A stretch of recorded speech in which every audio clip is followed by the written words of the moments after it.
தென்பழனி மலை மேலே தண்டபாணி கோலத்திலே கண்குளிர கண்டு விட்டால் போதுமே என்றும் கருத்தில் உந்தன் அருள் வடிவம் தோன்றுமே.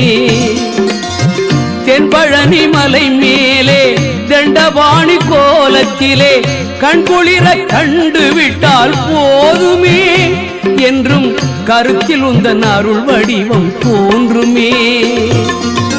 உள்ளத்திலே நீ இருக்க உன்னை நம்பி நான் இருக்க வெள்ளிமலையான் மகனே வேலையா என் வாழ்வு வளம் காண கடைக்கண் பாரையா கடைக்கண் பாரையா.